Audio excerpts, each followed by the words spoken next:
Muito bem. Então, estamos a postos. Renata, por favor, você tem a palavra para fazer a apresentação da professora Célia e conduzir o seminário de hoje. Muito obrigado. Rogério, muito obrigada, Célia, desde já. Boa tarde a todos e a todas. Hoje a gente tem o prazer de receber nesse seminário conjunto, Centro de Estudos da Metrópole, Departamento de Ciência Política da USP, a professora Célia Lessa Kirstenetsky. E vou fazer uma breve apresentação da Célia, mas antes da apresentação mais formal, queria destacar que é um prazer pessoal te receber. Você é uma intelectual que me inspira desde muito tempo. Você foi importante no meu doutorado, com seus trabalhos. Você é importante hoje para mim, nos meus estudos, com seu livro Estado de Bem-Estar Social na Idade da Razão. Tenho certeza que a sua fala aqui vai ser inspiradora tanto para os alunos do departamento, quanto para a agenda do SEM, preocupada com desigualdades e como é que a gente exerce a nossa imaginação social-democrática, né, para usar a expressão tão feliz que você traz no seu texto. Para mim foi uma lufada de ar fresco, Célia, ler seu trabalho, tem vários comentários e sugestões depois, mas seguindo o protocolo, queria apresentar brevemente a Célia, né? Ela PhD em Ciências Políticas e Sociais pelo Instituto Universitário Europeu, é doutora em Ciência Política pelo EUPERJ, mestre em Economia pela UFRJ, foi pesquisadora visitante em várias universidades de prestígio, como Columbia University, MIT, Illinois. Ela atualmente é professora titular do Instituto de Economia da UFRJ, é coordenadora do Centro de Estudos sobre Desigualdade e Desenvolvimento, SED, e tem uma extensa agenda de pesquisa sobre teoria política, políticas públicas, desigualdades e estados de bem-estar social contemporâneos, né? E esse é o tema que nos traz aqui hoje, né? Esse seminário é baseado, como o Rogério bem colocou, num paper em andamento. Então é um paper que eu já peço desculpas, não foi amplamente divulgado, a pedido da própria Célia, né? E tem esse título, né? Horizons of Social Democracy, Social Investment or Transcending Capitalism, né? Onde a professora Célia faz provocações normativas e para políticas públicas extremamente pertinentes e importantes para o debate. E então, eu queria te agradecer, Célia, bastante. Agora a palavra está com você e depois eu faço breves comentários e a gente abre para a intervenção da plateia. Muito obrigada pela generosidade de estar aqui com a gente hoje. Bom, Renata, eu que agradeço, é um prazer enorme estar aqui de volta no Departamento de Ciência Política Virtual da USP, onde eu tenho tantos amigos, é um prazer rever todos eles, e eu também me sinto muito feliz assim, de que você tenha me convidado especialmente, que você seja a comentadora do meu paper, porque essa ligação ela é recíproca. Eu também tenho muito interesse no teu trabalho, tenho acompanhado as coisas excelentes que você tem feito. E, bom, uma alegria enorme estar aqui e vamos colocar mãos à obra agora, né? Bom, então, eu quero começar dizendo que realmente é um trabalho em andamento, ele ainda está bem verde, o objetivo até de eu aceitar participar no seminário com esse trabalho é justamente colher sugestões, ver como é que vocês reagem à forma como eu levantei questões e as soluções que eu encontrei. Estou plena consciência que as minhas soluções são soluções provisórias, então aqui realmente é um teste e é um convite a uma colaboração, digamos assim, né? É um tema difícil, complexo, e eu espero que o meu jeito de abordar o tema não tenha tornado mais complexo ainda. Seria uma coisa muito frustrante, né? Você pegar um tema complexo com o objetivo de simplificar e tornar a coisa mais complicada do que ela já era antes. Então, bom, sem mais delongas, deixa eu começar então aqui a apresentação. Eu não vou fazer uma apresentação com slides, eu vou tentar fazer uma apresentação baseada num texto que eu fiz sobre o texto, que foi ótimo para mim, né? Porque ajudou a colocar as ideias mais arrumadas. E só no final eu vou apresentar uma espécie de anexo da apresentação, que é um slidezinho que eu acho que ajuda um pouco a colocar as ideias no lugar. Tá? Então, bom, vamos lá. O título do paper, Horizontes de Social-Democracia, Investimento Social ou Transcendendo o Capitalismo. O que é esse trabalho? Ele é uma investigação do que eu chamei de horizontes da social-democracia, por meio de uma conversa que eu imaginei entre duas agendas de políticas sociais abrangentes, que propõe, na verdade, uma reforma da política social em sentido amplo. Essas agendas elas estão circulando por aí, mas elas não estão dialogando, né? Até foi curioso, porque quando eu fui fazer há pouco tempo pós-doutorado no Instituto Europeu, e eu fui trabalhar com Anton Hemerey, que é um dos capitães da agenda de investimento social, né? E eu já tinha esse projeto, né, na cabeça, tal. Eu cheguei lá, assim, na primeira semana teve um seminário que recebeu um dos autores ou coautores do Piketty, que é o Lucas Chancel, que estava apresentando um trabalho sobre desigualdades. E aí foi legal assim, ver um pouco ao vivo essa coisa de um prócer do investimento social se confrontando com um outro que era um defensor da agenda do Piketty, embora eles não tenham brigado, assim, não tenha havido nada muito quente, né? Mas dava para sentir um desconforto recíproco. Então, foi bem interessante isso para mim. Bom, essas propostas de reformas, eu estou chamando de proposta de reforma porque o pressuposto, um pouco por trás das duas, é que o cardápio que a gente tem de social-democracia tradicional, sempre no sentido de social-democracia como política social, tá? Ele não estaria funcionando a contento. Tá? E não estaria funcionando a contento, seja porque ele não está prestando atenção suficiente às novas restrições, como, por exemplo, globalização e novos desafios, que seriam, digamos, os novos riscos sociais, muita pegada, essa pegada do pessoal do investimento social, que eu aqui no paper estou chamando de novo estado do bem-estar, seja por não prestar atenção suficiente ao qual seria a real natureza do problema a ser resolvido, que é um pouco a agenda lá do Piketty, que é essa agenda do transcendendo o capitalismo. A natureza do problema seria a desigualdade econômica entendida como concentração no topo da distribuição de renda e riqueza. Tá? Então, a primeira agenda é a agenda desse novo estado do bem-estar social, que é um outro nome que eu estou dando para a perspectiva do investimento social, que é uma reforma do welfare state tradicional, de novo, capitaneada por escolas e policymakers europeus, né? E a segunda agenda é uma agenda capitaneada pelo Piketty, o seu grupo de intelectuais, enfim, pessoas, pesquisadores que trabalham com ele, aparentemente são 100 ou pouco mais que isso, que propõe realmente um ataque radical à questão da propriedade, ao regime de propriedade. Né? Bom, meus crivos, que eu estou usando no texto para avaliar a social-democracia dessas agendas, são, de um lado, os ideais políticos, tá? E o que eu vou desenvolver mais é a ideia de uma versão forte da ideia de igualdade de oportunidades, e, do outro lado, sociedades realmente existentes, ou seja, a ideia de que existem sociedades social-democratas, e um exemplo disso, exemplo não, a manifestação, né, mais concreta, seria uma, digamos, combinação dos países nórdicos, que eu chamei de Northernland, né? Que tem um pedacinho, uma sílaba de cada um dos países que compõem os nórdicos, a Noruega, Dinamarca, Suécia e Finlândia, onde esses ideais políticos, em particular essa versão forte de igualdade de oportunidades, teriam atingido o maior nível conhecido de realização. Então, de algum modo, eu vou estar sempre usando esses parâmetros de igualdade forte de oportunidades e o que a Northernland já faz para dar uma avaliada nessas duas agendas. Tá? Bom, quando eu fui tentar entender um pouco as diferenças, né, entre as agendas, a minha pista inicial, que eu levei para a Itália, né, quando saí do Brasil, foi de que o contraste entre elas teria a ver com uma correspondência entre estilos de política social conhecidos como redistribuição, que caracterizariam o welfare state. Então, o novo estado de bem-estar social seria uma concretização dessa ideia de redistribuição atualizada, digamos assim, e a agenda do Piketty seria uma concretização de um estilo de política social pré-distributivo. Tá?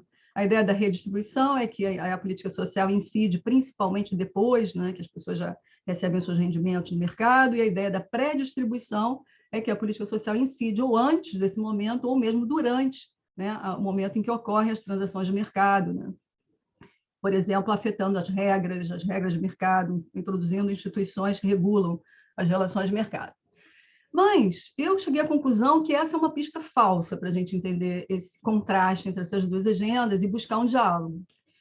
Primeiro que eu cheguei à conclusão que não existe um Estado social puramente pré-distributivo ou puramente redistributivo. Né? Eu vou voltar a isso no final da exposição, essa é uma das conclusões do meu texto. Né? Segundo, que mesmo políticas que a gente pode reconhecer como incidindo antes ou depois que as pessoas recebem as suas remunerações no mercado de trabalho, por exemplo, então, havendo esses momentos diferentes, incidindo antes ou incidindo depois, sendo pré ou sendo redistributivas, essas políticas são normalmente complementares. Né? E por exemplo, o Bolsa Família é um exemplo disso, é um benefício social que está associado à ideia de que a criança vai ser inscrita numa escola, então isso vai, de algum modo, afetar as capacitações que essa criança, mais tarde, vai levar para o mercado de trabalho, vai torná-la apta a receber um salário que seria compatível com esse nível de qualificação ou escolarização. Então, você tem aqui uma associação entre benefícios sociais, que seria uma política tipicamente redistributiva, com a escolarização, enfim, a utilização da provisão pública de escolas para, enfim, aumentar a escolarização e a qualificação dessas pessoas.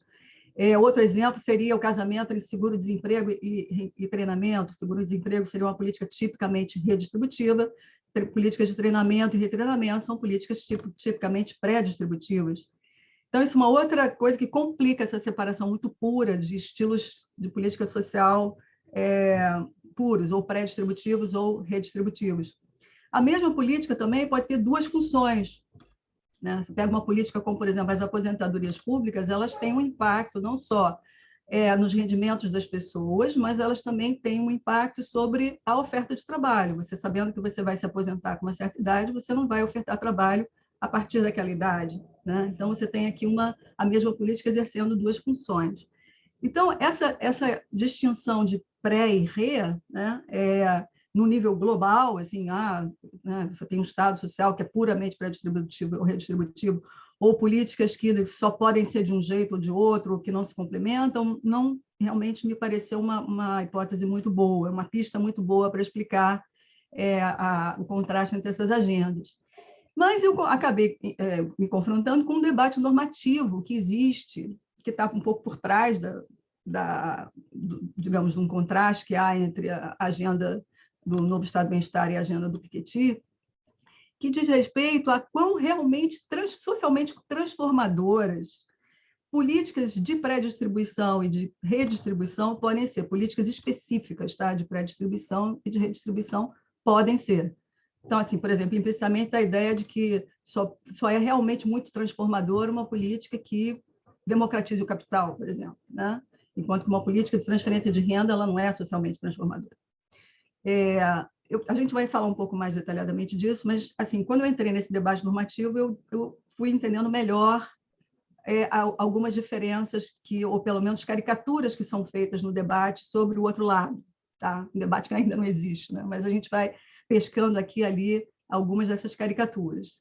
Então, de novo, os termos desse debate não me pareceram satisfatórios, pois, em geral, se assentam, no caso, sempre o welfare state que fica na defensiva, porque ele existe já, né? Mas se assenta numa espécie de descrição caricatural do welfare state que não desvela adequadamente, eu pretendo argumentar isso, a potência transformadora do welfare state, sobretudo desse novo welfare state. Tá? Bom, como eu disse, eu vou usar aqui o Northern e vou usar o princípio de igualdade de oportunidades como os meus juízes aqui também para a gente poder entender melhor o potencial transformador dessas políticas. Bom, no final do exercício, né, o veredito que aparece para mim é que ambos os projetos, em ambos, algo fica fora do radar, e esse algo, o que é razoável da gente esperar, né? E esse algo é, em boa parte, aquilo que é captado pelo radar do outro, tudo bem. Mas isso parece acontecer não porque, nominalmente, uma agenda ou outra se afastem do ideal de igualdade, forte oportunidade, e sim porque elas possuem diferentes percepções do que é o problema que deve ser enfrentado e qual é o campo de possibilidade de enfrentamento desse problema. Tá? Isso acaba calibrando as aspirações de cada uma das duas agendas. Deixa eu explicar isso melhor. Para o novo estado do bem-estar social, essa perspectiva, dada a globalização, o problema que você pode corrigir é o problema de uma imobilidade social, digamos assim, de uma desigualdade duradoura. Tá? E aí eu acho que a força, né, de contrarrestar isso, ela fica realmente centrada na ideia de fortalecer o trabalho. Tá? Quer dizer, você pensar em políticas sociais que vão dar mais musculatura para o trabalho. Enquanto que a agenda do Piketty, essa agenda de transcender o capitalismo, o problema que ela se coloca direto é o problema da desigualdade no topo, tá? Ou seja, quanto 1% se acapara em termos da renda ou da riqueza de um país, né? E o horizonte de possibilidades ele é muito mais amplo, né? Ele usa recursos, Piketty, por exemplo, no livro 2020, ele usa a experiência histórica como exemplo de um campo de possibilidades muito mais amplo do que a gente normalmente trabalha, né? E esse uso da experiência histórica é até um uso, assim, às vezes, é muito abstrato, a ideia de que se você conseguiu fazer uma coisa impossível em algum momento, pode ser que você consiga fazer uma coisa impossível agora também. Quer dizer, não há como excluir, né, essa possibilidade de uma mudança maior, mais profunda, porque a experiência histórica mostra que mudanças profundas foram possíveis em outros momentos. E a ambição aqui, nada menos do que dispersar o capital, a ideia de você realmente fazer uma democratização do capital. Bom, é possível argumentar, contudo, que é onde eu estou chegando, né, nas minhas conclusões super provisórias, que o alcance dessas pretensões transformadoras de cada um dos projetos, nos próprios termos do projeto, ele acaba sendo limitado em virtude dele estar sendo cego em relação aos pontos levantados pelo outro. Então, por exemplo, fortalecer o trabalho na perspectiva do novo Estado do Bem-Estar acaba sendo algo que não se cumpre na extensão desejada, porque você não está tendo uma atenção importante para o que está acontecendo no topo da distribuição, para o que está acontecendo com a concentração de riqueza. E, do mesmo modo, a gente pode dizer que a agenda do Piketty, que presta atenção numa coisa, mas não em outra, que tem uma ambição de uma transformação social mais radical, e isso é dito desde o início, acaba também por não prestar atenção em coisas que o novo Estado de Bem-Estar Social faz, e reclama e reivindica, se revelando surpreendentemente conservadora. Tá? Esse é um ponto aí que eu quero discutir com vocês, ver como é que vocês recebem isso. Eu vou falar mais isso no fim. Bom, então, deixa eu começar aqui, fazer um pouco a sequência do paper, começando pela questão de redistribuição e pré-distribuição. Talvez a gente possa detalhar um pouquinho esse debate nessa questão da dimensão normativa. Tá? Bom, a crítica pré-distributiva ao tradicional Estado do Bem-Estar Social, que o vê simplesmente como redistribuição, ela tem duas variantes, uma variante conservadora e uma variante mais à esquerda, que eu estou chamando aqui de variante radical. A variante conservadora acha que o Estado do Bem-Estar Social foi longe demais, né? É muito gasto, é uma visão de orçamento mesmo, e ela não é economicamente sustentável, dadas as pressões, o novo clima de austeridade, é politicamente também pouco sustentável você pensar em ampliar isso sem parar. Essa foi uma posição assumida, por exemplo, pela coalizão conservadora inglesa, mas também foi uma posição assumida pelo New Labour. E a reforma do Estado do Bem-Estar que eles propõem no sentido de substituir, né, o velho Estado do Bem-Estar por um enabling welfare state, que se concentraria em diminuir o que eles chamam de handouts, benefícios sociais, e empurrar as pessoas para o mercado de trabalho, fazendo políticas que vão nessa direção. Tá? Não vou detalhar isso muito, o paper tem detalhes para quem quiser conhecer mais a coisa do ponto de vista técnico. Mas o ponto aqui importante é que é um pessoal que reclama que o welfare state foi longe demais. Do lado da crítica radical, a reclamação é exatamente oposta, que não foi longe o suficiente, o fundo o suficiente. Tá?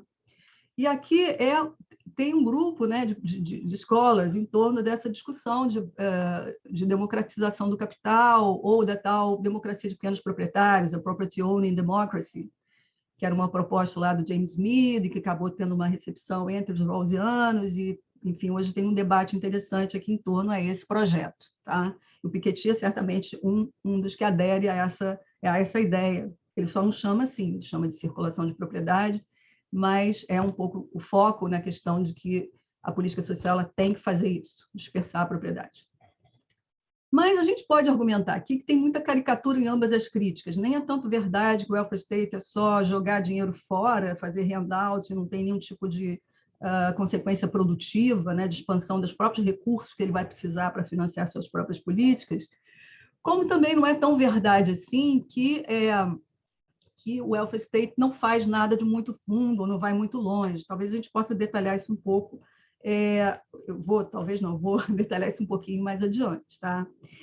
Essa crítica radical, né, especialmente a crítica da literatura recente que advoga essa Property Owner Democracy, a crítica esquerda, ela gravita em torno da crítica do Rawls ao welfare capitalism, uma crítica que ele faz no Justice as Fairness, a Restatement, né, que é o último livro que ele escreveu, acho que é 2000, 2001.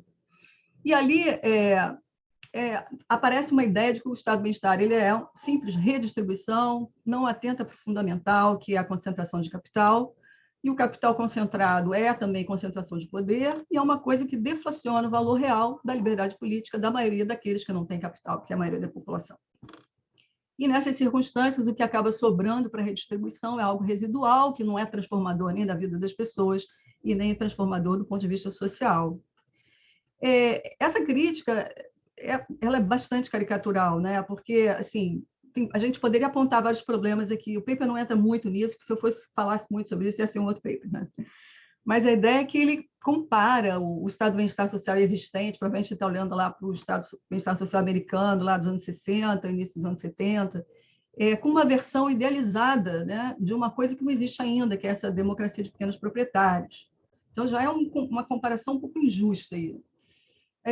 Outra coisa que a gente pode argumentar é que ele não percebe que o welfare state faz compartilhamento de recursos, sim, né? Tudo bem, o capital econômico não está nesse meio, mas outros recursos, sim.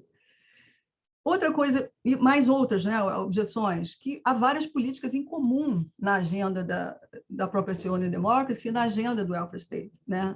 Normalmente, quem fala que tem que ter dispersão de capital também fala que tem que ter investimento em saúde, investimento em educação, né? Também tem que ter seguridade social, ou seja, está ali dentro também o welfare state. Outro aspecto é que existem consequências pré-distributivas em políticas redistributivas. Eu dei o exemplo da aposentadoria pública. Também há pré-condições redistributivas para a pré-distribuição. Quer dizer, como é que você vai fazer circulação de propriedade se você não cria uma tributação que vai financiar essa circulação de propriedade? A tributação é redistribuição. Algo também que a gente pode pensar é que a distinção radical entre Northernland, que seriam os nórdicos, né, essas sociedades social-democratas realmente existentes, e uma sociedade tipo democracia de pequenos proprietários, é uma distinção um pouco artificial. Eu não acho que ela é totalmente artificial, mas acho que ela é suficientemente artificial para chamar a atenção. Recentemente eu descobri, por exemplo, que os Estados Unidos ele tem mais democracia econômica do que a Suécia, né? Então, tem mais dispersão de propriedade lá do que tem na Suécia, que optou por uma outra via de política social, onde, por exemplo, o trabalho tem muito mais direitos. Então, tem muito mais direito de trabalho na Suécia do que tem nos Estados Unidos e vice-versa.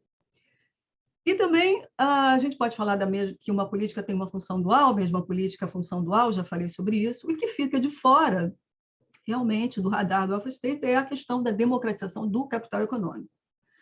Bom, então, para a gente superar o plano da caricatura, acho que vale um esforço de um detalhamento bem rápido dessas agendas de política social do novo Estado do Bem-Estar e da agenda do que eu vou fazer agora.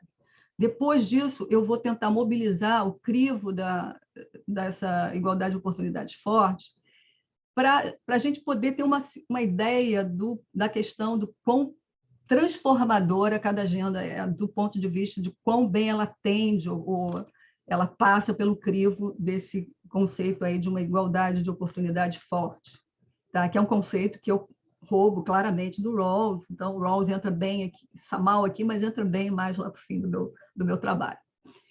Bom, então, vamos falar aqui do novo Estado do Bem-Estar e dessa agenda do Piketty. O que é esse novo Estado do Bem-Estar social? Bom, essa é uma agenda que começa nos anos 90, início dos anos 2000.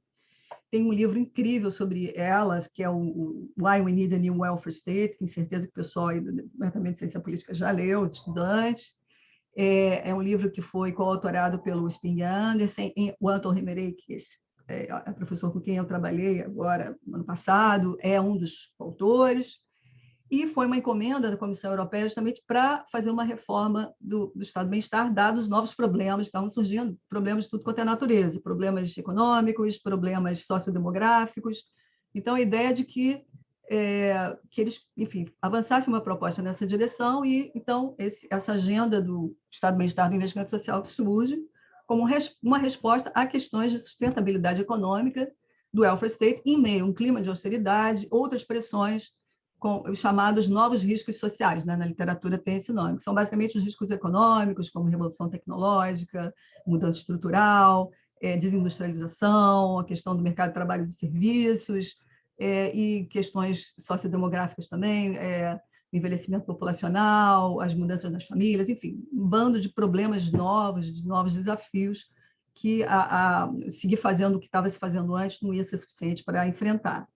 Então, o desafio aqui, que é colocado para esses autores, e que eles tomam dessa forma, é pensar numa política social que seja, ao mesmo tempo, produtiva, né, que gere produtividade individual, produtividade agregada, altos níveis de emprego e bons salários, e seja, ao mesmo tempo, promotora de solidariedade, com baixos níveis de desigualdade e pobreza. Então, a ideia é um pouco conciliar viabilidade com radicalidade, parece ser um pouco essa motivação. Isso coincide em boa parte com um tipo de política social que acontece lá na Northern Land, tá? Só que a Northern Land tem outras coisas, tá? Não é só investimento social. Lá também tem regulação do mercado de trabalho, tem, por exemplo, discretionary learning, que é um tipo de processo de trabalho onde os trabalhadores têm mais autonomia na tomada de decisões, das decisões menores às decisões maiores relacionadas a como produzir coisas. Tem um pouco de socialização da propriedade, porque os trabalhadores participam dos boards das empresas e tomam decisões importantes nesses boards, inclusive decisões sobre remuneração de executivos, né? Então, isso é Northern Land um pouco mais, vai além do que é esse novo estado do bem-estar. E aqui, continuando a construir aqui o que esse modelinho traz, é a ideia de que, dadas as restrições exógenas, e aqui a principal é a globalização, e o que isso traz de restrição fiscal, a questão de que você tem uma competição global maior mobilidade do capital, medo da fuga do capital, é o que está por trás aqui. O objetivo, então, passa a ser aumentar a musculatura do trabalho via as políticas sociais. Então, eu estou olhando para o trabalho, tá? Pensando em políticas sociais que vão valorizar o trabalho. E, em contrapartida, deixa o capital em paz, tributação progressiva não é ponto da agenda, compartilhamento do capital também não é ponto da agenda, e um mercado de trabalho menos regulado, né? Aqui um exemplo é a Flex Security dinamarquesa, né? Você tem flexibilidade, mercado de trabalho acoplado com seguridade social. Mas, de novo, Northern Land e mesmo essa perspectiva do novo Estado de Bem-Estar Social, não necessariamente eles negam a importância de instituições de mercado de trabalho, mas isso não é um ponto relevante na agenda deles, enquanto que em Northern Land é importante. A gente sabe que a densidade sindical nesses países é muito alta, enfim, a barganha coletiva é super importante, enfim, tem várias instituições de mercado de trabalho que trabalham junto com esse welfare state aqui de investimento social. Então, a sensação que dá é que aqui o alvo passa a ser a mobilidade social, ou que as desigualdades não sejam duradouras. Tá? Você está sempre pensando em política social que está livrando o indivíduo de alguma coisa que o prende numa situação pior para ele ser lançado numa situação melhor.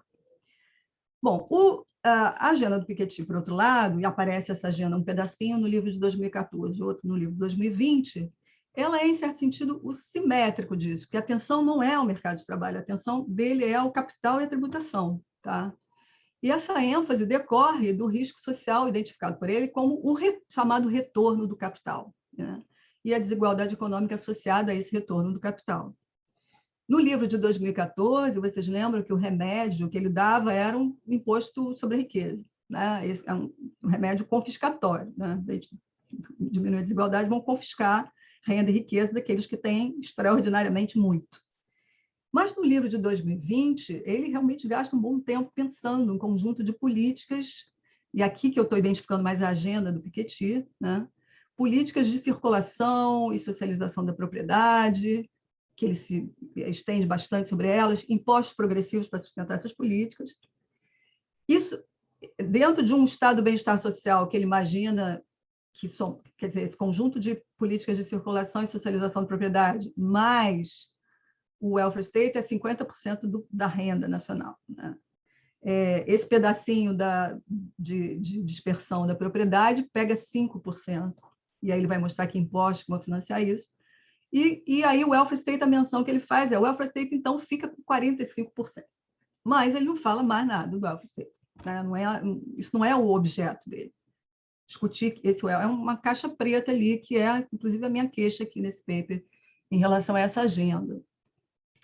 Ele fala, educação, importante, saúde, importante, seguridade social, importante, mas isso não é suficiente, longe de ser suficiente. Então, essa agenda seria essa agenda do transcender o capitalismo, que é a ideia de que você vai dar um limite aos processos automáticos de concentração, acumulação e transmissão da riqueza, sem abolir a propriedade privada e nem os mercados, então, capitalismo. Eu achei engraçado o uso do termo transcending capital, embora lá mais adiante ele fale em socialismo participativo, mas não é socialismo. Inclusive, ele explica que ele usa socialismo porque tem a ver com a social-democracia. Meio confuso, para mim, pelo menos, a explicação. Mas a ideia do transcender não é eliminar, é um pouco ir além, né? Se aproveita aquilo e faz uma outra coisa. O cenário dessa agenda do Piketty tem que ser, não da globalização, da restrição fiscal, da corrida para o fundo dos impostos, mas é um cenário muito mais otimista, colaboração internacional, em transparência e justiça tributária, e a aposta é na história, né? Sempre aquela ideia de que se você pode voltar às políticas que no passado limitaram o âmbito do capital, vamos embora, vamos fazer isso de volta. E ele vai encontrando alguns indícios de coisas que estão começando a acontecer, como tratados internacionais que têm aumentado a transparência quanto à propriedade de riqueza. Então, essa agenda implicitamente, tudo implícito, ninguém fala mal de ninguém diretamente aqui nessa minha briga, né? Implicitamente, ela está criticando o welfare state, mais explicitamente, ele critica o que ele chama de social-democracia, mas aqui é o braço político da social-democracia, são os partidos social-democratas, né? Que, na verdade, não são nem só os social-democratas, Partido de Centro, Partido Democrata Americano, é um bando de gente que ele diz que não prestou atenção na questão do retorno do capital. Tá? Então, passaram batido por isso. Então, assim, a gente percebe que implicitamente está uma crítica ao welfare state, né, em si. Bom, primeiro, o confronto entre essas duas perspectivas teria, então, de um lado, os adeptos do novo Estado de Bem-Estar Social acusando a agenda do Piketty de irrealismo, tá? Eles não estão percebendo que a globalização é um negócio sério, que a corrida para o fundo dos impostos é algo que está acontecendo, que não existe essa coordenação internacional maravilhosa, que não tem transparência, que não tem justiça tributária global, e isso enfim, uma porta aberta para a fuga de capital, não dá para você apertar o capital. Esse realismo desse novo Estado de Bem-Estar, ele requereria, então, uma recalibragem da ambição social-democrata para algo como o objetivo é promover mobilidade social, aumentando a musculatura do trabalho no mercado de trabalho. De outro lado, a agenda do Piketty acusaria esse novo Estado de Bem-Estar de irrelevância, porque ele está silenciando sobre algo escandaloso, que é o retorno do capital. E reconhecer esse retorno requereria um boost mesmo na ambição social-democrata para algo como combate direto à desigualdade econômica, mirando a fonte dela, que seria o capital. Bom, seguinte, a gente poderia, disso aqui, fazer uma festa das diferenças, né? A lista das diferenças entre os dois e tal, mas eu não estava nesse mood, né? O exercício que eu tentei fazer foi outro, foi um exercício de explorar afinidades.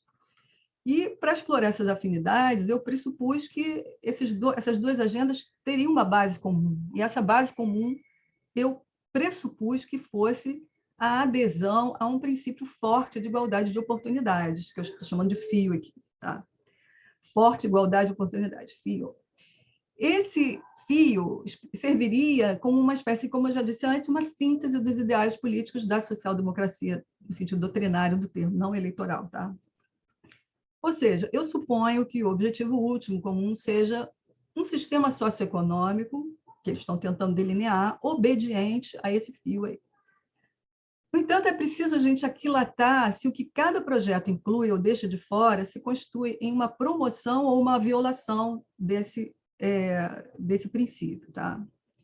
Uma rápida revisão sobre as exigências desse princípio forte de igualdade de oportunidades e uma economia de mercado deixa claro a multidimensionalidade da noção de oportunidades. Tem uma parte bem grande do texto em que eu detalho isso, usando as contribuições do Corak, as contribuições do Rawls, as contribuições do Corak, as contribuições não botei nessa versão, mas na que eu estou fazendo, do Michael Sandel, do Michael Young, também do Joseph Fishkin, né? Então, uma ideia de oportunidade que entra na questão dos talentos, a questão das escolhas, na questão da iniciativa, também na questão das consequências não pretendidas, das mudanças que acontecem nas economias de mercado que ninguém consegue antecipar, né? Então, assim, engorda bastante, né, o conjunto de políticas que teriam que estar intercedendo entre a origem e o destino das pessoas, né? Porque a ideia é que esse princípio forte de igualdade de oportunidade, ele viria para garantir, né, estaria ali olhando, observando e checando em que medida que origem e destino estariam desconectados, né? Ou seja, que as pessoas, de fato, obtivessem vantagens econômicas por conta das suas competências, sendo que a origem social familiar tivesse a menor importância nisso, né? E aí é você descobrir todos os fatores incidentes, né, que intermediam, que fazem que atrapalham, né, e que tornam essa passagem uma passagem complicada, em que a origem continua grudada no destino, né? Está marcada no destino onde você consegue chegar. E, assim, claramente, né, a riqueza é uma dessas oportunidades, assim como a origem familiar. Elas são na verdade, meta-oportunidade, oportunidade de ter acesso a outras oportunidades. E tem um efeito residual prolongado e cumulativo. Tá? Isso é uma coisa que sai muito claramente dessa literatura.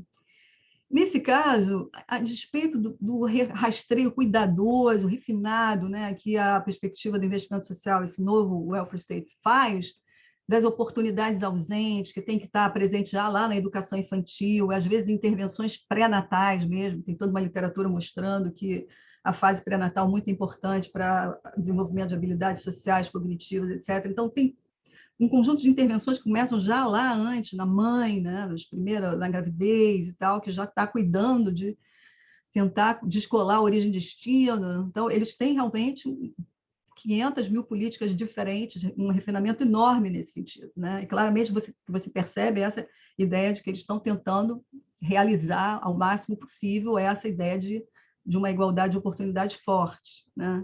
Mas a ausência da riqueza desse rol de oportunidades enfraquece claramente esse projeto, né? Por todas as conexões que vários autores fazem entre riqueza e de fato, oportunidades e, portanto, destinos sociais, né?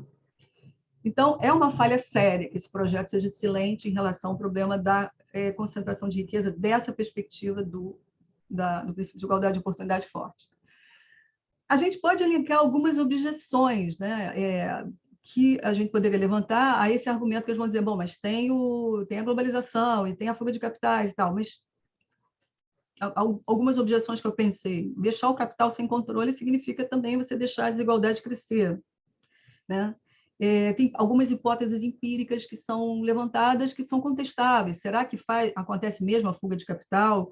Será que se o capital não fugir, ele vai realmente se converter em investimento, e vai se converter em empregos, e vai se converter em renda, e vai se converter em tributos? São coisas que são empiricamente observáveis, né? Elas são empiricamente contestáveis. Aceitar, por exemplo, a competição tributária como um fato inapelável pode ser uma profecia que se autocumpre, né? Você entra nessa trajetória de ficar só diminuindo a alíquota de imposto corporativo e aí isso vira, né, a cada nova rodada você vai querendo mais e mais porque você pode. O poder de barganha desse pessoal que você não quer que fuja de jeito nenhum só vai aumentando, né? Aceitar a globalização como ela pode implicar até mesmo na desvalorização do próprio trabalho, né? À medida que você vai sendo cada vez mais pressionada a desregulamentar o mercado de trabalho, uma parte cada vez maior do produto social vai sendo absorvida pelo topo, né? E a gente começa a pensar também, será que essa estratégia de só investir nas qualificações ela é suficiente para confrontar, por exemplo, o avanço da inteligência artificial? Isso aqui já é um pouco delírio, depois a gente pode falar um pouco sobre isso depois. Bom, do lado do projeto, da agenda lá do Piketty, o que falta é a atenção à estrutura de oportunidades também, que é tão refinada na abordagem do novo Estado do Bem-Estar. E mesmo em sua dimensão de capital como poder, porque a ideia do Piketty é que capital é poder, né? Mas se a gente, sei lá, pega uma coisa via Bourdieu, o capital tem várias formas, ele se apresenta de várias maneiras, não é só o capital econômico, né? Então, se você não presta atenção em como as oportunidades promovidas por políticas e instituições do novo Estado de Bem-Estar Social são elas próprias formas de compartilhamento de capital, mas outros capitais, por exemplo, capital educacional, capital social, capital cultural, né? A criação de laços sociais através do compartilhamento dessas formas de capital, capitais coletivos consubstanciados nos serviços sociais públicos, por exemplo, espaços comuns, oportunidades para você desenvolver uma esfera pública que decorre de você compartilhar esses bens públicos. Então, isso é uma pedação de coisas que são muito importantes e que a gente poderia fazer uma definição de capital como também incluindo isso, né? E também uma ideia de poder como também alavancada pelo fato de você compartilhar essas coisas. E, assim, talvez um pouco mais grave é a questão dos 45% do PIB para o welfare state dentro da proposta do Piketty, sem nenhuma menção de como é que seria isso, né? Esse gasto aí, como se faria isso. Por exemplo, a gente pega dois exemplos aqui, a França e a Dinamarca, são países que têm um gasto social equivalente, 35% do PIB, mas eles têm resultados totalmente diferentes em várias dimensões, porque as políticas que eles fazem são diferentes, né? A taxa de desemprego é diferente, a taxa de emprego é diferente, o nível de emprego feminino também, equidade de gênero, pobreza relativa, Gini. Isso, em geral, todas essas coisas que eu elenquei aqui, elas estão muito melhores na Dinamarca do que estão na França, embora o gasto social seja 35% do PIB. Então, é pouco se dizer, então o welfare state, 45% do PIB, e estamos conversados. Mas aqui eu tenho que abrir um parêntese, bom, mas há uma oportunidade aqui de encaixe, né? Que tem um espaço aberto aqui, mas ela não pode ser mecânica, você tem que prestar atenção, o que tem ali dentro. Traduzindo mal nuts and bolts para porcas e parafusos, né? Os porcas e parafusos do welfare state são importantes. Na ausência desse investimento societário, por assim dizer, prevalece o quê? A ordem de mercado individualizada, cada um lá com seu quinhão, com sua dotação de capital, ainda que com um capitalismo com mais capitalistas. Bom, estou chegando ao fim. Uma conclusão provisória, então, de um cumprimento limitado desse princípio de igualdade de oportunidade forte em ambas as agendas, tá? O que é razoável, né? Completude é algo que não existe, mas não apenas isso, né? As ambições próprias de cada agenda parecem, de certo modo, ameaçadas pelos pontos cegos, que são percebidos pela outra agenda. Por exemplo, o fortalecimento do trabalho, tão valorizado lá na agenda do novo Estado do Bem-Estar, ele pode se ver ameaçado pela resignação ao jogo da globalização.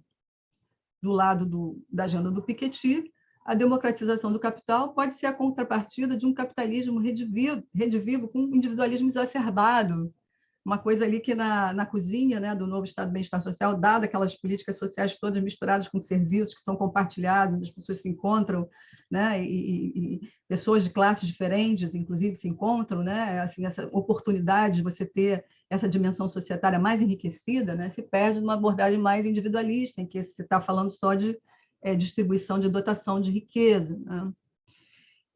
Bom, além dessa conclusão, o trabalho, então, argumenta que a pista redistribuição versus distribuição é uma pista falsa, se a finalidade a gente tem é investigar realmente o potencial transformador da política social. A gente viu que redistribuição pode fazer muita coisa, e além de todas aquelas coisas que eu já expliquei, né, entrelaçamento de política com pré, complementaridade, multifuncionalidade da política, de uma política social, tudo isso é perfeitamente demonstrável, tá? Isso torna algumas críticas ao welfare state bastante ingênuas, né? Quer dizer, isso aqui é só redistribuição, não tem pré-distribuição, então não é estrutural, não faz mudança. Mas, se é verdade que o capital tem vários disfarces, e nesse sentido, nesses vários disfarces, o novo welfare state vai bem, né? Na questão do capital social, do capital educacional e cultural, o capital econômico é certamente um deles, né? E nisso, realmente, o novo Estado do Bem-Estar Social ficou devendo, tá? Então, eu vou fechar aqui, e eu queria, então, só mostrar aqui um slide, que tá, Renata, a última coisa mesmo, que é uma tentativa aqui de fazer, eu gosto muito de fazer uns quadros, assim, né? Pega uma coisa muito complexa, faz uns quadros, às vezes ajuda a pensar. Eu acho que talvez esse aqui ajude. Deixa eu ver se eu consigo primeiro achá-lo. Será que é isso aqui? É isso mesmo. Foi, né? Foi, dá para ver. Tá. Deixa eu botar aqui na tacinha. E visualizar, isso. Isso. Então, eu tentei fazer aqui um esqueminha que dá para a gente ver um pouco, de uma forma chapada, né, essas diferenças.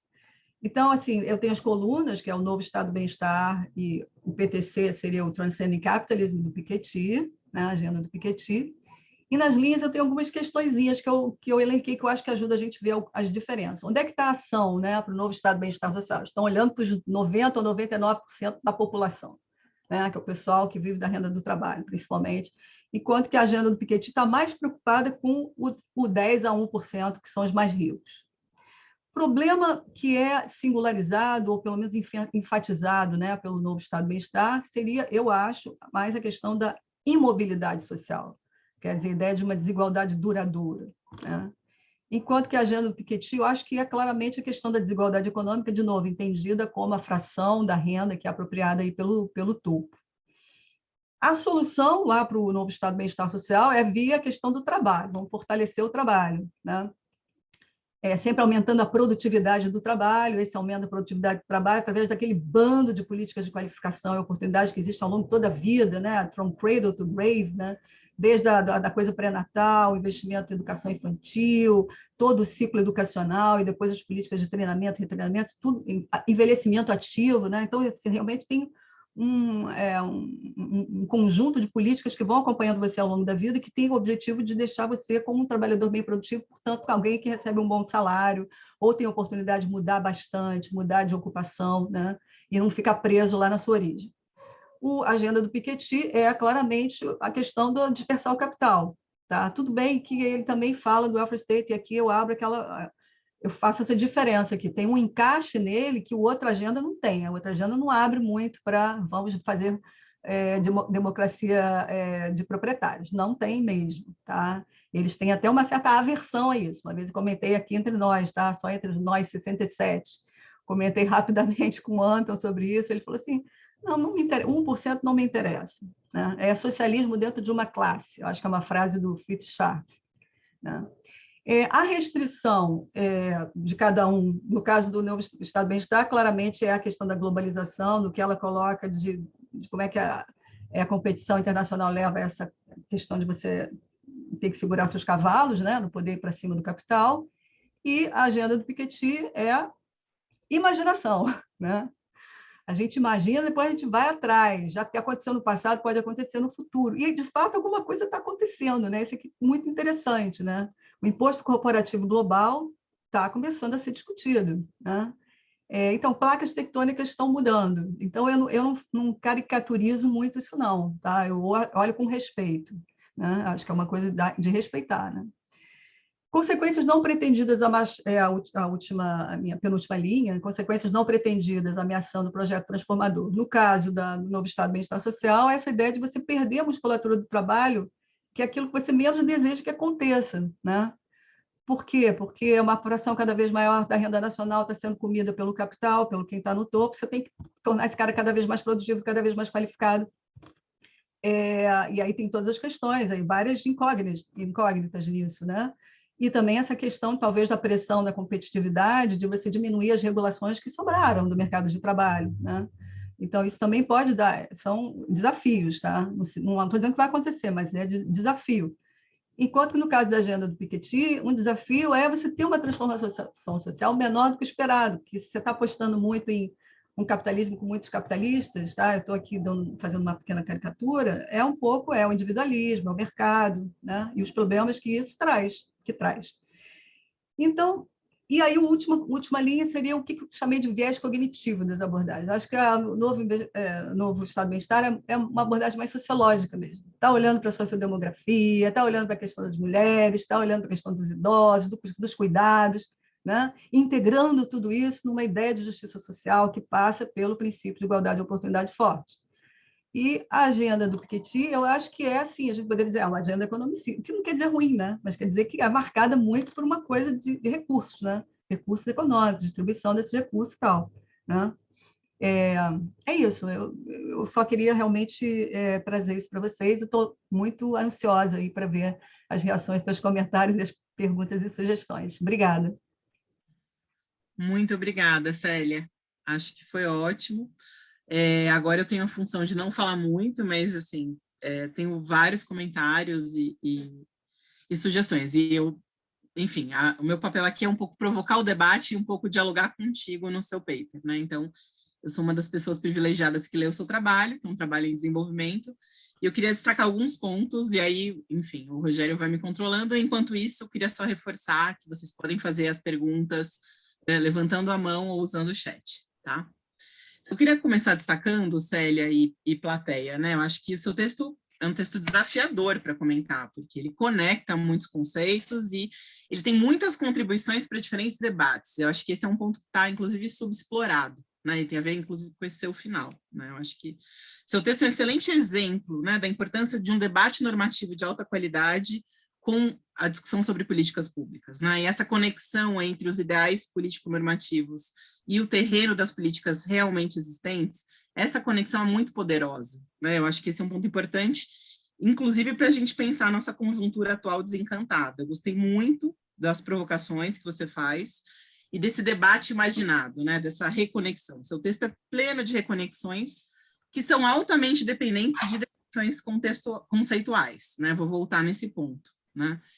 O que a gente conecta e como depende muito da sua própria agenda, né? Estava tendo esse debate com o Adrian Lavalle, que aqui está essa semana, né? No limite, qualquer abordagem teórica pode ser conectada.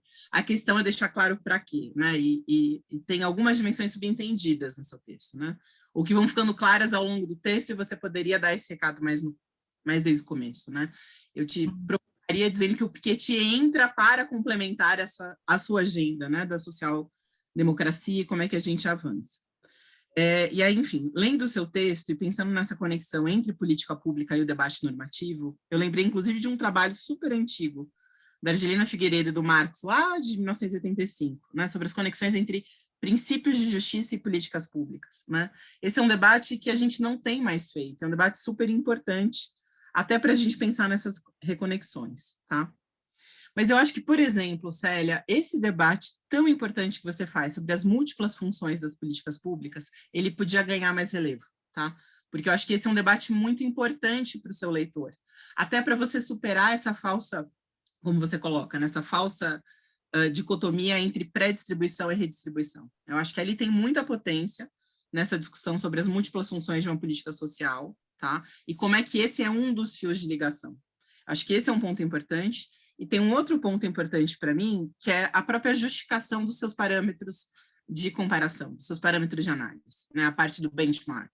Então, ok, você está o tempo inteiro navegando entre argumentos, entre ideais normativos, né? Esse conceito denso de igualdade de oportunidades, que você poderia trazer mais cedo para o texto, ele aparece com mais força muito tarde, eu acho, tá?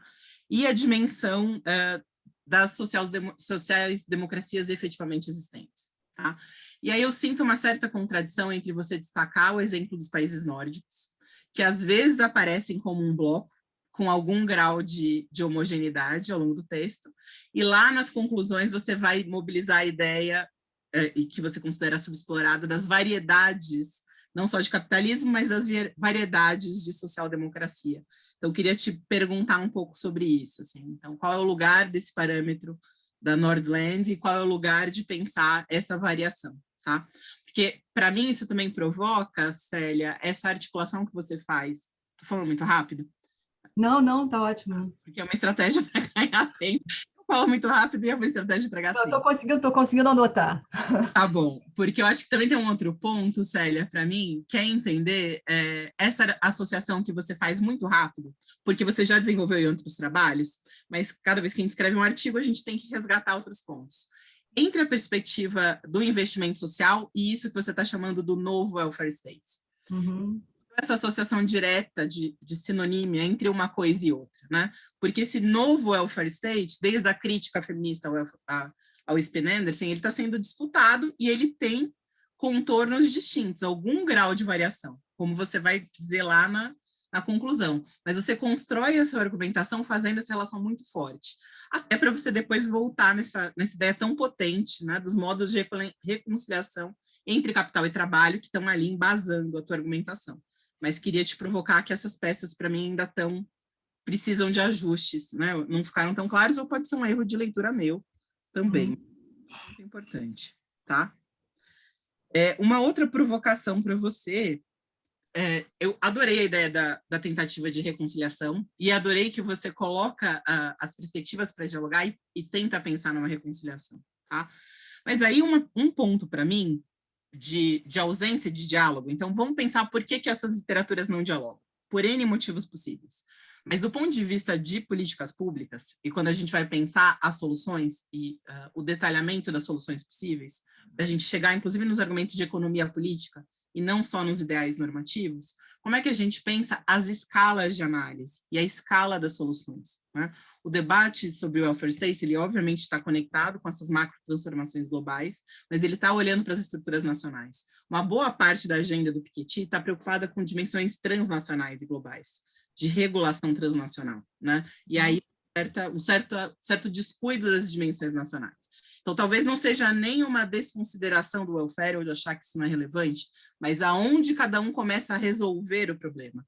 E aí, eu não acho, então, que é só uma questão de pensar as funções e os conceitos, mas as escalas de análise, que é uma dimensão que não aparece hoje no seu texto. Queria ver se você acha que isso faz sentido, porque eu fiquei pensando um pouco nisso. A gente está falando de literaturas que estão mirando interlocutores distintos, como você sintetiza muito bem no teu quadro, mas também estão em escalas de preocupação distintas. Daí até um certo uso estilizado da história, né, no Piketty, né? Eu acho que, enfim. E aí até a própria ideia de pensar as variedades encarnadas de welfare state te ajuda a avançar para além dessa visão estilizada. Enfim, só pensando um pouco para frente. Que mais? Acho que eu já falei bastante, mas tem várias coisas que eu posso te mandar depois por e-mail, para não ser uma professora, mas tem algumas coisas, acho que tem uma última coisa que eu queria te ouvir depois, e eu vou começar a ler as perguntas, é sobre o seu próprio, nossa, várias coisas que eu notei que eu não vou conseguir falar, sobre o seu próprio otimismo no final, tá? Eu acho que, assim, quando você vai falar da questão da conjuntura das crises, né, você fala lá no final, sobre o papel das crises nessa possibilidade de reconstrução. Então, queria um pouco te ouvir, saindo do debate normativo e teórico para o debate das economias políticas, para onde você acha, né, como é que essa reconciliação poderia se constituir na conjuntura crítica atual. Tá? Acho que esses são os meus pontos agora. Depois eu fiquei muito pensando nessa ideia do boneco de palha do velho welfare state, e como é que a gente pensa no nosso boneco de palha, né? O boneco de palha brasileiro da ausência de um certo welfare, mas isso para depois a gente volta. Mas eu gostei muito, e eu acho que o seu texto tem, eu acho que ele está bem resolvido, e eu acho que tem questões de estrutura, de ordem lógica, de argumentação que te favorecem. E tem recados importantes que você está dando para literaturas distintas que você precisa valorizar mais, mas isso a gente pode conversar no particular, mas eu adorei, me fez, enfim, fez massagem no meu cérebro, foi ótimo. Vamos lá, Célia, algumas perguntas, tá bom? Vamos lá. Vou ler, e aí acho que a gente pode fazer blocos, e você responde, que tal? Tá bom. Não muitas, então, vamos porque lá. Minha memória anda meio fraquinha. Tá bom, de repente faço mais duas, e você reage, e aí a gente continua. Pode ser? Tá bom, perfeito. Alexandre Siconello. Oi, Célia, eu tenho uma questão. Queria que você falasse um pouco mais sobre o conceito de igualdade de oportunidade forte. Comum entre o New Welfare State e a perspectiva do Piketty, e o risco de uma possível captura ideológica meritocrática. Tá? E aí tem mais uma aqui do Moacir Marques de Lima Júnior. Tá? Professora, senti falta de um olhar na questão racial, bem como na de gênero, como elementos estruturantes da desigualdade. A senhora poderia expor esses elementos estruturantes da desigualdade? Bom, tem bastante coisa, e tem Eduardo, mas eu posso fazer ou guardar. Tá, então deixa eu só ver. Eu tenho medo de esquecer, realmente, o negócio está complicadíssimo. Pode ir. Então, vamos lá. Primeiro, seus comentários excelentes, tá, Renato? Eu acho que é coisa para pensar, né? Eu vou realmente te pedir depois que me mande o texto anotado, porque realmente estou no processo de revisão. Pela apresentação deu para ver que eu mudei a ordem da argumentação, né? Porque realmente eu escrevi o texto conforme as questões iam aparecendo na minha cabeça, sabe?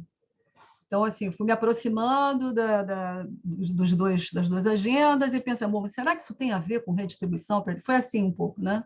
E aí, vamos ver o que é esse negócio aqui. Agora, vamos ver o que fica desse debate. Aí tem a questão normativa, e assim foi, né? O normativo me levou ao normativo. Quer dizer, o fato da crítica do Rawls me levou a pensar numa base comum normativa que poderia unir, né? Pelo menos um common ground aqui para a gente começar a conversar, né? Então, ele tem um pouco essa cara de autorreflexão mesmo. Eu acho que você tem toda a razão. Precisa mudar a estrutura, e essa conversa com você está sendo ótima para isso. Em relação a Northern Land, talvez tenha sido uma coisa que eu não escrevi com muita clareza, mas a ideia, eu não abri ali que teria uma variedade interna, não, sabe? Embora tenha, tá? Embora tenha. Por exemplo, hoje em dia, de uns anos para cá, a Suécia tem recuado bastante em várias políticas, né? Isso a gente vê no tamanho do gasto social, vê também no tamanho da redistribuição, que a desigualdade tem diminuído bem menos lá, e a Dinamarca tem se notabilizado mais, né, na direção de menos desigualdade e de manter os traços mais claros, né, do que a gente chama de política social, social-democrata e tal, tem mais clareza. Mas como essas coisas têm muito a ver com ondas políticas, né? Quem são os governantes e tal, então é assim, uma coisa que você precisa de um pouco mais de tempo para dizer, aqui está abrindo. Eu não vejo ainda assim, tá? Estou acompanhando com interesse, com preocupação, mas ainda não consigo fixar que tem uma variedade interna, né, a esse grupo. A questão da dimensão transnacional, eu acho que tem toda a razão, é uma dimensão extremamente relevante para o Piketty. Eu acho que ele começa pensando por aí mesmo, né? Se a gente não contrapõe a globalização, a ideia de uma governança transnacional, não adianta nada, né? Você tem que ter vários acordos, tem que ter vários tratados e tal. Mas eu acho que esse capítulo lá 17 do livro de 2020, ele gasta um tempo enorme tentando realmente dirimir o que seria uma política social num país, né? A partir dessa dimensão de que eu consegui fazer os acordos lá fora que vão fazer com que a globalização não aperte tanto o meu pescoço, né? E aí eu posso fazer as brincadeiras que eu quiser, botar um imposto sobre riqueza alto, progressivo, posso fazer um imposto sobre herança bem alto, também com grande progressividade, consigo tirar 5 pontos de PIB para fazer isso, garantir uma herança social para todo mundo, viaja, né? A imaginação dele vai realmente longe. Mas tudo isso calcado justamente nessa premissa de que o acordo, né, nessa outra escala, como você falou, ele está dado. Então, isso eu acho que é muito crucial para ele. Eu acho que toda vez que eu vejo ele falando, eu vejo que ele está estranhamente, ele está cada vez menos otimista, né? Porque a gente observa que estão acontecendo coisas no plano internacional, mas eu não vejo que ele tenha tanto otimismo assim, né, com a direção e, mais do que isso, com a velocidade com que essas mudanças estão acontecendo. Eu mesma já não estou me sentindo tão otimista, não, sabe? Hoje, pelo menos, essa ideia de que a crise pode levar um cavalo de pau, da gente realmente... Hoje, a minha percepção em relação a isso é a pior possível, até nem quero falar, porque deve ter muitos jovens assistindo isso, não gostam de passar, né, mensagem de desesperança e tal. Mas eu acho que a gente tem que continuar pensando, né? E a gente tem que continuar tendo a ousadia do pensamento, a liberdade do pensamento, trocar ideias aqui. Eu acho que isso é uma coisa fundamental. Outro dia eu li foi até meu filho que me mandou uma citação do Milton Friedman, falando que a gente tem que ter as ideias prontinhas para quando a conjuntura mudar e fazer com que o impossível se torne inevitável, né? Então, um pouco isso. Você tem que ter as ideias no bolso para que, né, quem sabe, quando tiver uma condição política, você consegue encaixar isso. Não consigo imaginar a economia política nisso. Não me faça essa pergunta difícil agora, tá? Vou ter que adiar a reflexão sobre isso para um outro momento, tá? A necessidade existe, mas, enfim, ela nunca foi suficiente, né? A questão que o Alexandre levanta sobre o princípio forte de igualdade de oportunidades, então, a tentativa foi ir além da visão tradicional, que diz, bom, então, se você garante todas aquelas instituições no nível da educação e do mercado de trabalho, que vão fazer com que a pessoa realmente seja premiada segundo a sua competência, você corrige, né, os problemas de justiça social, e aí você tem... Então, não tem mais nada para fazer, você cruza os braços e a coisa está funcionando bem, passou pelo crivo do meu princípio de justiça. Então, essa ideia do princípio forte de igualdade de oportunidade, eu tentei incorporar um pouco justamente as críticas, né, que foram levantadas pelo Michael Sandel, pelo Joseph Fishkin, as ideias lá do Michael Young também, né, problematizar um pouco mais essa ideia, indo mais na questão do talento, da escolha livre, né, da iniciativa, né, como essas coisas também elas são, de algum modo, conspurcadas por condições, tá? Então, eu tento trazer isso para o paper, acho que eu posso até abrir mais isso, segundo a sua indicação, de trazer essa discussão para o início e fazer uma abertura maior, porque eu estou chamando aqui do meu crivo normativo, né? Então, um pouco teve essa tentativa de dar uma problematizada na visão tradicional aí de igualdade de oportunidade. Em relação a questões raciais e de gênero, essa literatura as questões de gênero têm sido muito incorporadas, né? Por esse novo Estado do Bem-Estar Social, né? Essa perspectiva do investimento social. Isso, na verdade, é talvez um dos pontos mais fortes dessa abordagem, né? Essa coisa da equidade de gênero e tal.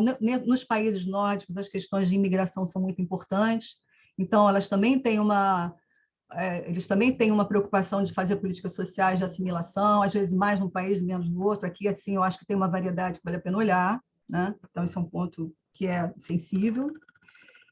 As questões raciais e de gênero no Piketty, elas aparecem quando ele discute as questões identitárias, mas, de novo, ele é muito fraco na parte de gênero e na questão racial, muito fraco. Tá? Isso a gente tem que fazer. A gente tem que arregaçar as mangas e temos que botar essas dimensões, porque é absurdo não ter. Né? Mas, quando ele trata da questão identitária, ele trata do que ele chama de nativismo. Então, o que ele está realmente mirando é a questão da imigração. Né?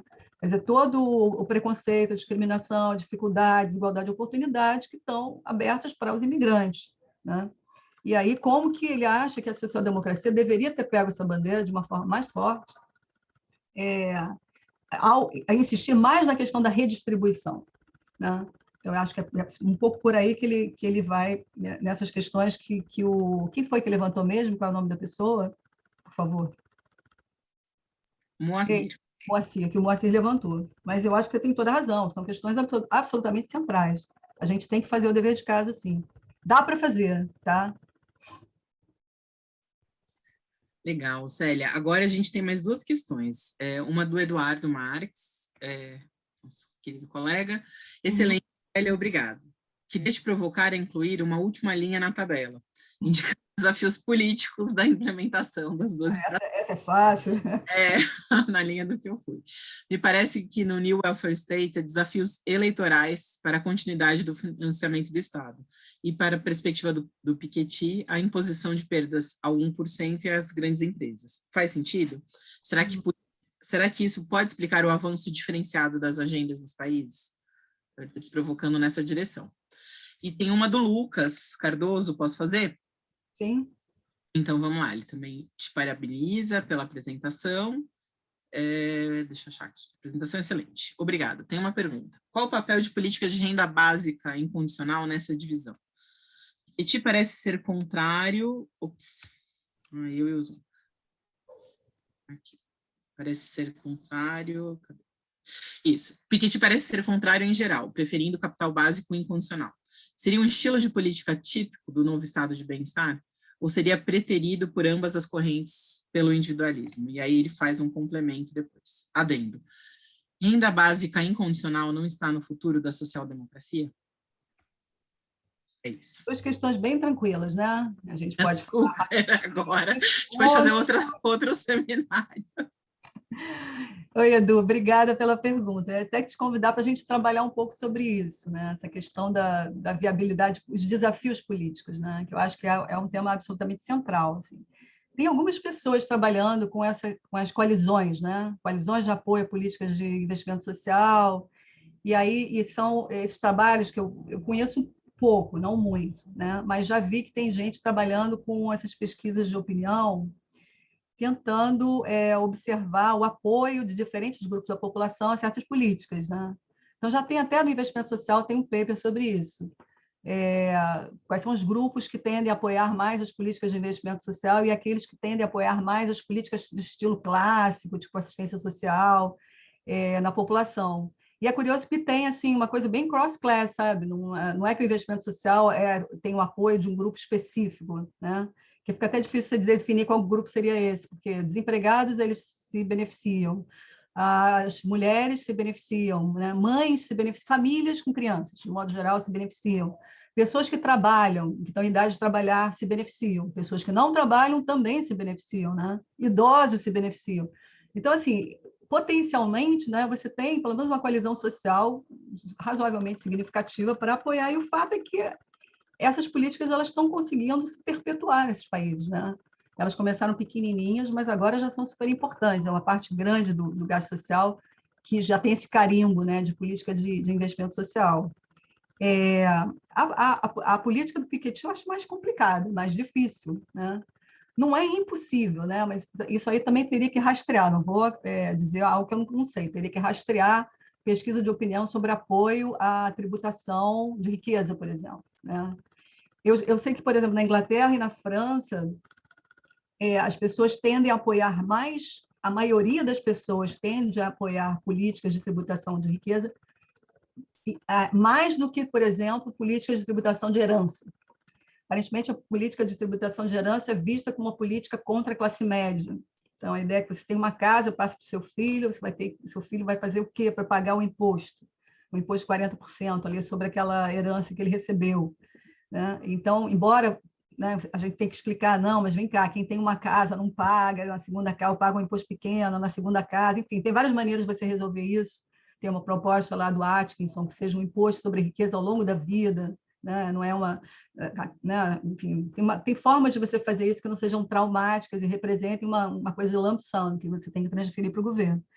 Mas é interessante observar isso, que o apoio à política de tributação de riqueza, ele é um apoio grande, tá? Nesses países. Eu não conheço o caso brasileiro, não sei se a gente já fez algum survey para ver isso, mas nesse caso internacional tem alguma evidência interessante. O problema é que essas pessoas têm muito poder, né? Então, assim, elas atrapalham uma outra dimensão, né? Que não é necessariamente a dimensão eleitoral. Eu acho que isso é interessante da gente dar uma olhada melhor. Bom, em relação à renda básica incondicional, bom, qual é a proposta do Piketty? Na verdade, ele não chama de capital básico, né? Ele chama de, acho que é herança social, uma coisa assim. E ele tem uma proposta de renda básica, que no fundo não é renda básica, é uma renda mínima, que no fundo é aquele imposto de renda negativo, tá? Isso complementaria lá o projetão dele lá no capítulo 17. Então, não é a renda básica incondicional do Felipe Fampaherd, né? Não é a mesma coisa, não é uma renda básica universal. E tem uma brigalhada, assim, tá? Entre o pessoal que é defensor da renda básica, que eu não acho que é necessário, mas que ela existe, tá? Tem um grupo de pessoas que defendem a renda básica incondicional, desculpa, vou fazer o contrário, tem pessoas que defendem o Estado de Bem-Estar Social e acham que a renda básica incondicional não é compatível com o welfare state, tá? Porque essa renda básica ela vai ter que ser uma renda muito baixa para ser universal, e nesse sentido acaba se convertendo numa espécie de política de pobreza, né? E que, então, não faz muito sentido, melhor você dar uma renda mínima para quem precisa, tá? Você coloca como um direito na Constituição, se uma pessoa empobrece, ela tem direito a aplicar para aquela renda, então, né? Do lado da renda básica incondicional, já houve posições muito radicais, nesse sentido, que essa é um pouco bala de prata, mas hoje em dia já não é mais assim, né? O último livro do Felipe, por exemplo, ele faz uma defesa muito grande das políticas de Estado do bem-estar. E, ao final do livro, você vai observando que ele aceita que a renda básica seja uma renda modesta, ou seja, aquela ideia de que seria uma renda que cobriria as necessidades das famílias, etc. Não é mais assim. Essa era uma ideia que ele defendia no outro livro, né? No Real Freedom for All. E que não só ela seja modesta, como ela tenha algum tipo de contrapartida. E essa ideia, é claro que não é o preferido dele, mas é um reconhecimento de que politicamente é melhor você vender essa política associando ao recebendo essa renda algum tipo de contrapartida, que pode ser um trabalho voluntário, né, onde fique assegurado que que a sociedade ganha alguma coisa com aquela distribuição de renda, né, para as pessoas, de modo geral, né, independente da enfim, classe social, etc. Então, tem conversa, tá? Eu não diria que é incompatível, tem conversa. Do lado da renda básica, o pessoal está se aproximando da agenda do welfare state, e do lado do welfare state, você tem essas tentativas de fazer algum tipo de renda básica modificada, eu diria, né? Mais na linha de um imposto de renda negativo. O Atkinson propõe uma renda básica de participação, que é esse tipo que eu estava falando lá que é a mudança na visão do Felipe recentemente. Não sei se ficou confuso, mas qualquer coisa me escreve, eu posso falar mais sobre isso, tá? Obrigada, Célia. Acho que não ficou confuso, não, mas tem mais uma pergunta aqui de um outro professor do DCP, o Jonathan Phillips, que também é meu colega no CEM, não só no Departamento de Ciência Política, que é a seguinte: pensando na questão da tributação, ela pode cumprir duas funções: dispersar propriedade e financiar políticas sociais, acesso a bens primários e também acesso a bens primários usando um termo Rawlsianos. É possível articular essas duas funções sem criar essa tensão entre o welfare state e a proposta do Piketty de democratização da propriedade? Acho que ele está afirmando ou está perguntando? Acho que um pouco das duas coisas. Eu acho que ele está afirmando, né? Acho que ele está afirmando pelo que está aqui na pergunta. Isso, ele está perguntando. É Ah, possível? está perguntando. Pergunta. Obrigada, Jonathan. Faltou o question mark. Isso. Então, ele está te perguntando se é possível articular essas duas funções. Da Ou seja, a função de distribuir propriedade e a função de financiar políticas sociais.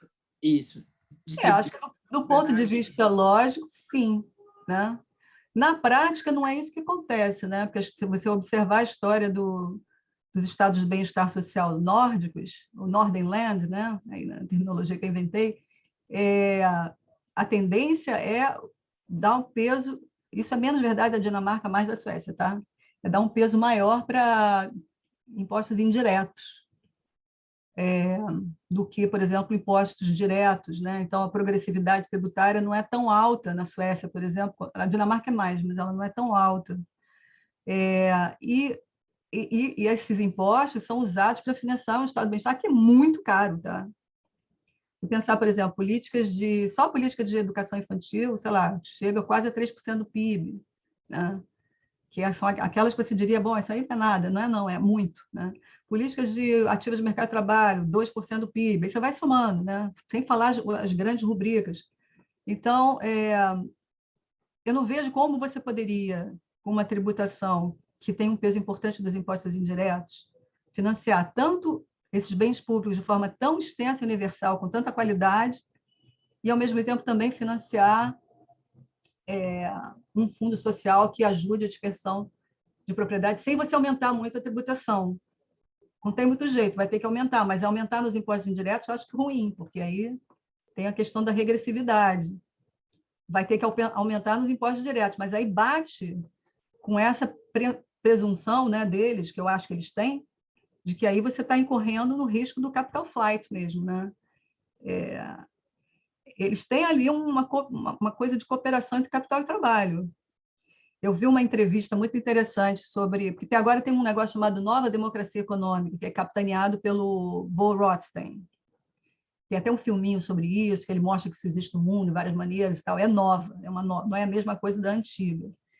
Mas aí um empresário ele é entrevistado, né, sobre a questão da nova democracia econômica. O cara é completamente contra. Ele paga muito imposto na Suécia, paga muito imposto, não tem problema nenhum, ele paga, mas ele usa lá o serviço de saúde, educacional, etc. Vai para casa às 7 horas da noite, né, comer com a família, então ele está feliz. Mas se você começa a falar em democracia econômica, ele fica muito infeliz, né? Então, tem uma questão de conflito capital-trabalho, que é tipo uma fronteira que me parece que eles não querem passar, tá? Então, sei lá, essa seria um pouco a minha primeira reação para a tua pergunta, Jonathan. Não sei se eu respondi o que você perguntou, mas foi isso que a sua pergunta me fez pensar. Obrigada, Célia. Agora temos nosso querido Rogério Arantes, com a mãozinha levantada. Vai lá, Rogério. Eu não sei se é pré ou redistributivo o princípio aqui, mas eu tenho o privilégio de ter a ferramenta à minha disposição, então eu posso ligar o microfone, posso ligar a câmera. Pré, durante, tudo. Enfim, para primeiro lugar, agradecer muito pela sua apresentação, mais uma vez por ter disponibilizado o seu paper em primeira mão para a gente. E, como disse a Renata, no caso dela, ela disse massageou o cérebro. No meu caso, que não é bem a minha área, foi mais do que massagear, foi exercício de musculação mesmo, porque o seu trabalho ele desconecta um monte de coisa para reconectá-las de novo, como a Renata bem descreveu, uma imagem muito feliz, né, da leitura do seu trabalho. Então, eu vou fazer uma pergunta sobre o texto e uma outra mais sobre vamos chamar assim, de conjuntura. Sobre o texto, me chamou a atenção o pouco ou quase nenhum espaço para a questão da eficiência econômica, nesse desconectar e reconectar dessas duas correntes ou abordagens, digamos assim, que você faz no trabalho. Isso porque não te interessa essa dimensão ou porque ela já não é tão importante nesse debate? Já foi clássico, né? Que já foi clássico o tema da eficiência econômica quando se está discutindo o welfare state e políticas sociais ou formas, mecanismos de redução de desigualdade. Aí eu queria te ouvir um pouco sobre isso, se é porque no debate já não é uma questão mais tão relevante, ou se para você não era o espaço, o lugar para fazer isso, mas, por outro lado, segue sendo uma questão importante. Aí, no cotejamento das duas visões, né? Uhum. Célia, a segunda pergunta é sobre o New Deal do Biden, né? Queria, se possível, te ouvir sobre isso, porque teve um impacto enorme na apresentação. Depois, eu confesso, não vi tanta mais repercussão, mas no momento que foi anunciado, somado com o que o Trump já tinha feito, chega à casa de 5 trilhões, é 25% do PIB dos caras. Ele colocou um carro elétrico lá na frente, na hora do anúncio, mas é 1 trilhão para infraestrutura. Por outro lado, tinha uma proposta de aumentar o imposto das empresas para 28%, eu acho, salvo engano. Uhum. Então, eu não sei se você esmiuçou aquilo ali, aponta para qual direção, do seu ponto de vista? Para o aproveitamento de uma oportunidade para introduzir uma abordagem mais ao estilo, para usar as duas abordagens, mais ao estilo Piketty ou mais ao estilo do velho welfare state, ou nenhuma das duas coisas, né? Porque, no fundo, a preocupação nossa hoje dada a hecatombe produzida pela pandemia, como é que o mundo, ao sair disso, vai olhar para visões de mundo e visões de Estado, como você nos apresentou aqui, e a qual delas vai recorrer. Então, no fundo, eu estou, de maneira extravagante, pedindo para você nos iluminar aí em Opa, relação ao futuro. que Obrigado, viu? responsabilidade. Obrigado. Obrigada, Rogério. Posso responder, Renata? Sim. Então, vamos à primeira questão. A questão da eficiência econômica, lógico, ela é super importante. Na verdade, eu até nem falo dela, porque é um pouco como você falou, é uma questão já, de certo modo, superada, né? Porque tanto a abordagem do investimento social quanto a do Piketty tratam disso, mostrando que não tem nenhum tipo de conflito necessário, tá, entre a busca de eficiência e equidade. Tá? Você pode perfeitamente defender a eficiência econômica fazendo o que for necessário para reduzir desigualdade, para fazer compartilhamento de serviço social, para fazer transferência de renda. Você tem que amarrar direitinho isso, né? Então, justamente essa perspectiva do investimento social, Rogério, ela é o que os caras fazem o tempo todo. A primeira frase, normalmente, do paper deles é isso: olha, aquele negócio do Ocum, né, da briga entre eficiência e equidade, não é verdade. Aí mostra um monte de gráfico mostrando como os países que têm desigualdade mais baixa são os que têm o maior nível de emprego, produtividade alta, estão super bem no Fórum Econômico Mundial. Né? Então, é um conflito, um trade-off que está superado. Tá? Ele pode existir, tá? Mas ele não é necessário. Tem países que têm um gasto social muito alto e são uma porcaria do ponto de vista econômico. Tá? A gente tem vários países na Europa que têm essa característica, mas isso não é um trade-off necessário. E justamente essas políticas sociais elas são concebidas para justamente fazer as duas coisas, né? Promover a equidade enquanto promove também aumento de produtividade, aumento de emprego. Tá? Então, e também surfar na globalização. Né? Os nórdicos querem surfar na globalização. Eles não são contra a globalização, eles vão de cara na globalização, mas eles vão lá em cima, leão na selva. Né? O Piketty também, né? Ele faz muito essa crítica de que as pessoas dizem que se aumentar os tributos, que vai ter efeito sobre investimento, que a renda vai cair, que não vai crescer. E aí ele mostra, olha para o século XX, que a gente foi um século redistributivo para caramba, teve tributação progressiva aberta, e o crescimento foi muito maior do que essa droga que a gente tem há 30 anos, né? Que você tem um nível baixíssimo de crescimento econômico, quando essas políticas todas recuaram. Tá? Então, também, assim, um pouco a premissa ali dele é que ele está pensando nessas políticas como políticas que são produtivas também. Tá? O que eu acho interessante é a gente provocar esses caras para ver como é que fica a questão da sustentabilidade ambiental. Tá? Porque aí esse é o novo problema, né? Quer dizer, você está falando em crescer, crescer, crescer, mas como assim, né? E a natureza, como é que fica essa questão do clima, a questão da biodiversidade, a questão das pandemias, né? Como é que se enfia isso dentro de um esquema de política social ambicioso, que você quer, né, a melhora material da sociedade que seja compartilhado, né? Isso já tem coisa legal nessa área, tá? Até estou trabalhando com isso, que são os estados ecossociais, que fazem mais uma dimensão, né? Uma tridimensionalidade aí. Eficiência, equidade e sustentabilidade. Então, você está querendo fazer um pouco uma quadratura desse círculo aí, né? E dá para fazer, tá? Até um paper que eu estou lançando aí em outubro. Se Deus quiser, vai sair na REP, não sei, vamos ver. Mas tem uma proposta nessa direção. Em relação à questão do New Deal, assim, o que me chama a atenção, é lógico, o tamanho é um negócio incrível, um baita estímulo fiscal, uma coisa assim, totalmente inesperada, vindo de quem vê. Para mim, pelo menos, foi. Tem gente que diz, não, o Biden já era assim, mas eu não via isso. Esse não era um Biden que eu conheci, né? Achava que o cara era muito mais devagar e tal, mas foi lá e fez o que o pessoal queria que o Obama tivesse feito em 2008, que ficou devendo, né? Fez um estímulo muito pequeno, modesto e tal, e agora botou o pé no acelerador em tudo quanto é frente, né? Eu tenho uma certa dificuldade de entender a lógica às vezes, entendeu? Porque é um somatório de iniciativas, tá? Muitas muito boas, tá? Às vezes elas podem ter alguns trade-offs, tá? Por exemplo, como é que fica a questão de infraestrutura rodoviária num projeto que a sustentabilidade ambiental é importante? Entendeu? Tem umas pontas, mas é natural, tudo bem. Eu acho, para mim, isso já foi mudança de placa tectônica.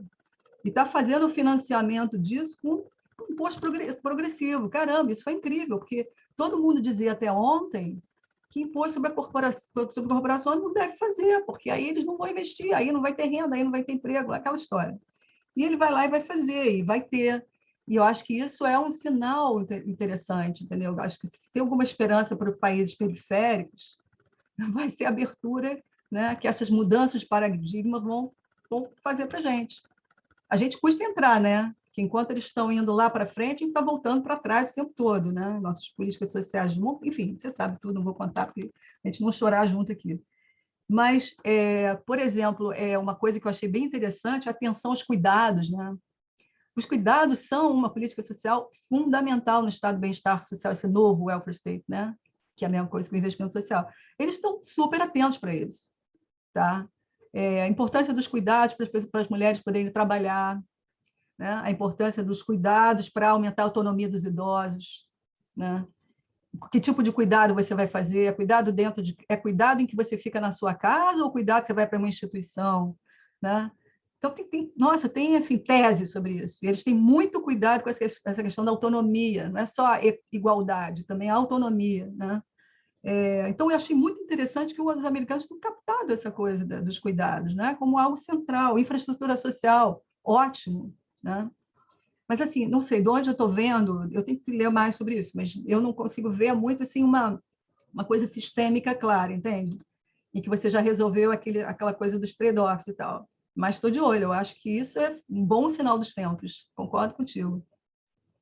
Então, assim, estilos de política social aqui, eu acho que essa mudança de paradigma indica os dois, eu acho, sabe?